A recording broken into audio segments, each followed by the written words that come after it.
আমার প্রিয় দশম শ্রেণীর ছাত্রীরা, আমার আজকের video objective maths on trigonometry, অর্থাৎ ট্রিগোনোমেট্রির আমি প্রথম চ্যাপ্টার রয়েছে যে কোণ পরিমাপের ধারণা, তার উপরে অতি সংক্ষিপ্ত উত্তরধর্মী প্রশ্ন এইগুলো আমি করাবো। এর লাস্ট ভিডিওটাতে অর্থাৎ আগের ভিডিওটাতে আমি কিছু অঙ্ক করিয়েছিলাম, আজকে আমি আরও কিছু করছি। অর্থাৎ এটা হলো আমার পার্ট 2 ভিডিও এই ট্রিগোনোমেট্রির এই ফার্স্ট চ্যাপ্টারটার ওপরে। তো পুজোর ছুটির পরে স্কুল খুললেই সবারই টেস্ট পরীক্ষা, সিলেকশন টেস্ট শুরু হয়ে যাবে। এগুলো কিন্তু খুবই গুরুত্বপূর্ণ, কাজেই তোমরা সবাই মন দিয়ে শুনতে থাকো আর বোঝার চেষ্টা করো। তাহলে আমি শুরু করি। তো প্রথম প্রশ্ন কি বলেছে, একটি ঘড়ির মিনিটের কাঁটার প্রান্তবিন্দু 1 ঘন্টায় আবর্তন করে এত রেডিয়ান এত রেডিয়ান এত রেডিয়ান। ঠিক আছে, তাহলে আমাদের প্রথমে বুঝে নিতে হবে যে একটা ঘড়ির মিনিটের কাঁটা কতটা অ্যাঙ্গেল ঘোরে, তাই তো? এইটা ধরো সেন্টার, হ্যাঁ, এখানে রয়েছে আমাদের হচ্ছে 12টা, এখানে 6টা, এটা 3টে, এটা 9টা, এটা সবাই জানো।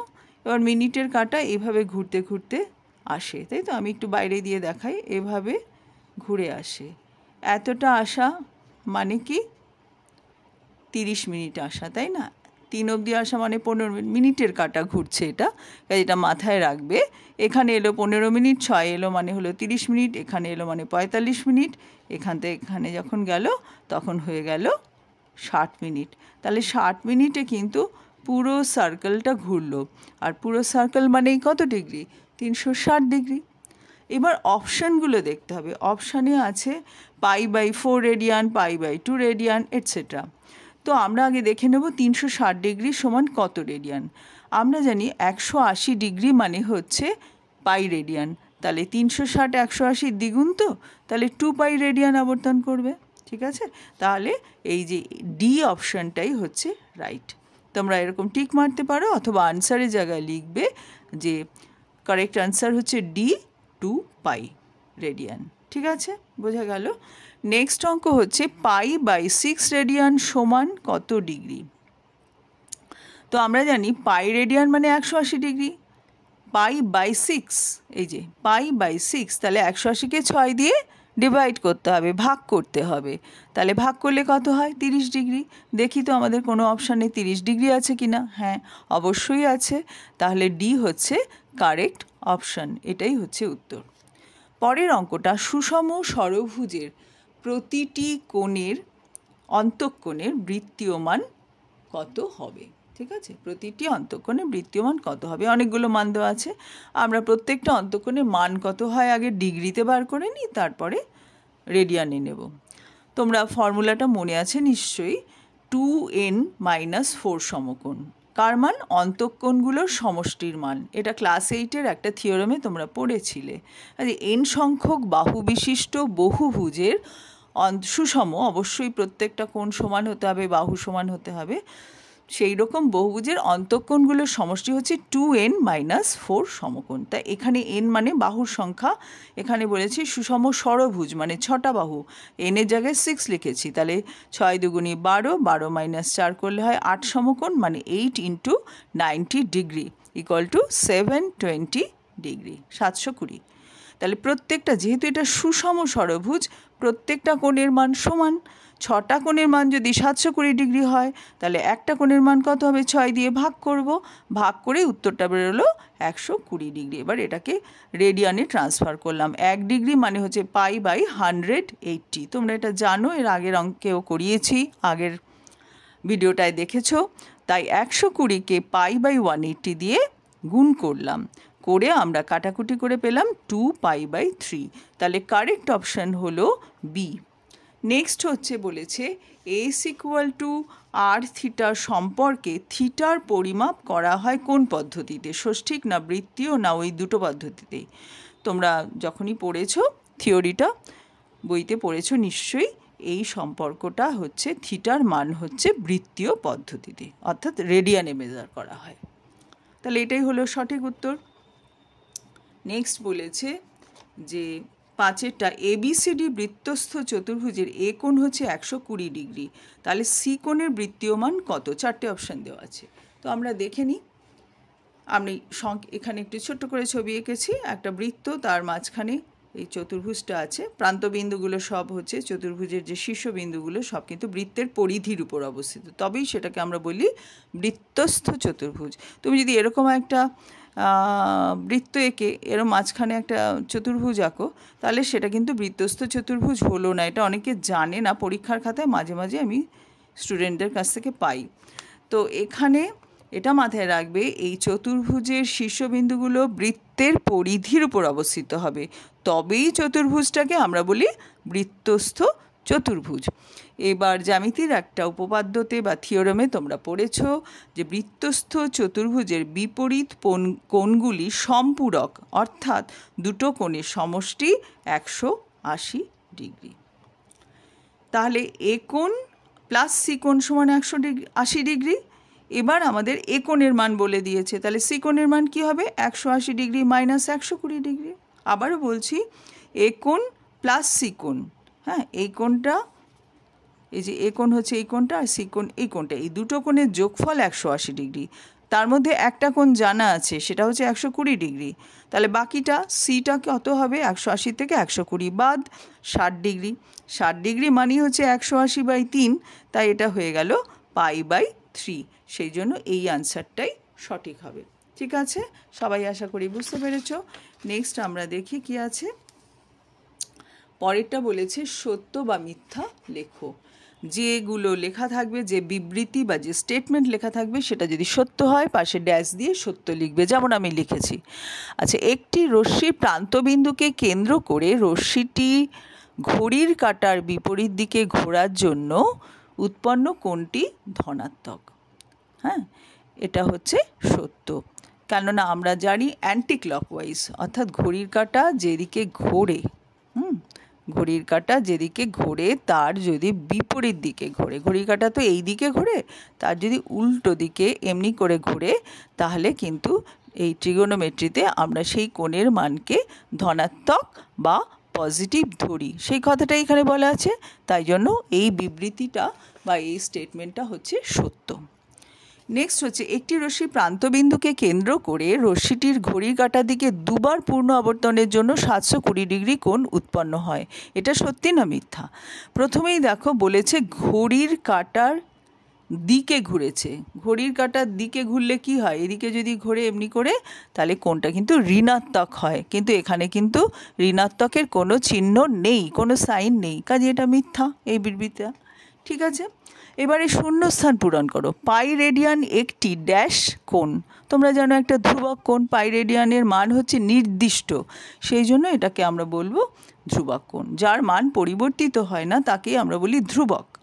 যেহেতু পাই রেডিয়ান মানে 180 ডিগ্রি, এটা কখনোই 150 ডিগ্রিও হবে না, 160 ডিগ্রিও হবে না, তাহলে এটা হলো ধ্রুবক কোণ, যেহেতু পরিবর্তন হয় না।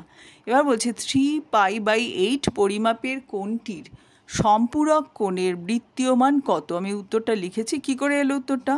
সম্পূরক কোণ মানে কি? দুটো কোণের সমষ্টি মানে যোগফল, সমষ্টিকে যোগফল বলি। দুটো কোণের যোগফল 180 ডিগ্রি হলে একটাকে অন্যটার সম্পূরক বলে। তাহলে 3π/8 সম্পূরক কোণ বার করতে বলেছে, তাহলে 3π/8 প্লাস ওই কোণটার মান হচ্ছে 180 ডিগ্রি, তাহলে ওই কোণটার মান কী হবে? 180 থেকে 3π/8 বাদ দিতে। তো 180 মানে তো পাই রেডিয়ান, তাই আমি পাই দিয়েই লিখলাম, উত্তরটা পাইয়েই বার করব। তাহলে পাই মাইনাস 3π/8, এই কোণটার সম্পূরক বার করতে বলেছে, এটা হচ্ছে 3π/8, তাই আমরা কি করলাম?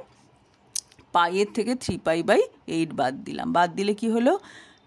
8 হচ্ছে লসাগু, তাই হলো 8π মাইনাস 3π অর্থাৎ 5π। ঠিক আছে, নেক্সট হচ্ছে সংক্ষিপ্ত উত্তরধর্মী প্রশ্ন।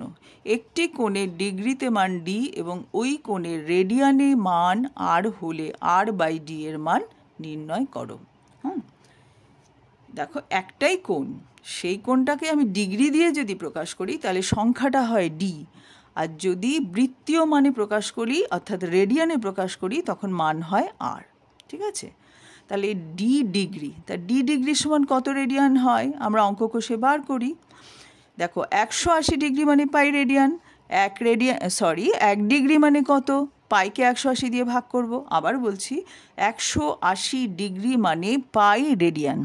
180 ডিগ্রির জায়গায় আমি 1 ডিগ্রি লিখেছি, ঐকিক নিয়মে কী হবে তাহলে ভাগ করতে হবে, এটা কম তো 180 ভাগের 1 ভাগ, তাই এখানে 180 দিয়ে ভাগ করলাম। তাহলে 1 ডিগ্রি মানে পাই বাই 180 রেডিয়ান। তাহলে ডি ডিগ্রি মানে কি, ডি ইন্টু 1 ডিগ্রি, তাহলে এইটা হলো উত্তর। হ্যাঁ, এখন আরও যা মানে আমি তো বললাম একই কোণের মান ডিগ্রিতে লিখলে ডি হয় আর রেডিয়ানে লিখলে আর হয়।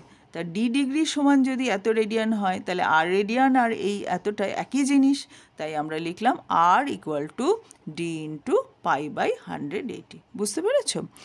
আর তো ওই কোণটার মান বৃত্তীয় পদ্ধতিতে, আর ষষ্ঠিক পদ্ধতির মান হচ্ছে ডি ডিগ্রি। তা ডি ডিগ্রিটা তো আমি লিখতে পারবো না, বৃত্তীয় সমান সমান ষষ্ঠিক পদ্ধতির মান এটা তো লেখা যায় না, সেই জন্য ডি ডিগ্রিকে আমরা রেডিয়ানে নিয়েছিলাম। দুটোই যখন রেডিয়ান হলো তাই ডি এর জায়গায় আমি এইটা লিখে দিচ্ছি, আর এর জায়গায় আর লিখেছি। এবার আর বাই ডি মানে ডি দিয়ে এখানটা ভাগ করে দিলাম, এইটা পড়ে রইল। তাহলে আর বাই ডি ইকুয়াল টু হলো পাই বাই 180। আশা করি বুঝতে পারলে। পরের অঙ্ক, একটি ঘড়ির কাঁটার প্রান্তবিন্দু 1 ঘন্টা আবর্তনে যে পরিমাণ কোণ উৎপন্ন করে তার বৃত্তীয় মান কত? ঘড়ির কাঁটার প্রান্তবিন্দু 12 ঘন্টায় কি করে, কত পরিমাণ কোণ উৎপন্ন করে? 360 ডিগ্রি।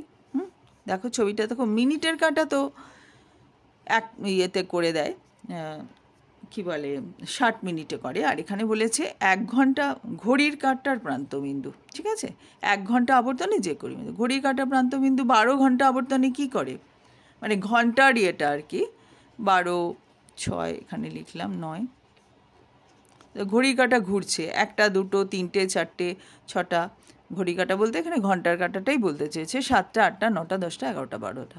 তাহলে 12টায় যখন এলো মানে পুরো সার্কেলটা ঘুরলো, এটা হলো 12 ঘন্টায়, তাই তো? তাহলে 12 ঘন্টায় 360 ডিগ্রি, 360 ডিগ্রি মানে 2 পাই, তাহলে 1 ঘন্টায় আবর্তন করবে 2 পাই বাই 12, কেননা 12 ঘন্টায় আবর্তন করে 2 পাই, 1 ঘন্টায় করবে 2 পাই ভাগ 12 ঐকিক নিয়মে, এটা হয়ে গেল পাই বাই 6। বুঝতে পেরেছো? এখানে এই যে ঘড়ির কাঁটার প্রান্তবিন্দু অ্যাকচুয়ালি এটা বলতে চেয়েছে যে ঘড়ির ঘন্টার কাঁটাটা। আগের অঙ্কটা করেছো, আগে একটা করেছো মিনিটের কাঁটা, দেখবে কোথায় যেন আমরা করলাম একটু আগে,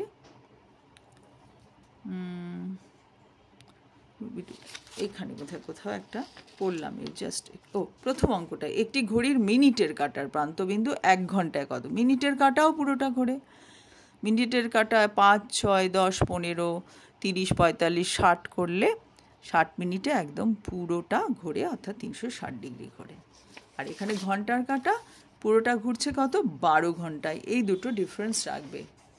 প্রথম অঙ্কটা আর লাস্ট অঙ্কটা দুটো বারবার করে দেখে নেবে, বুঝে নেবে, তাহলেই বুঝতে পারবে।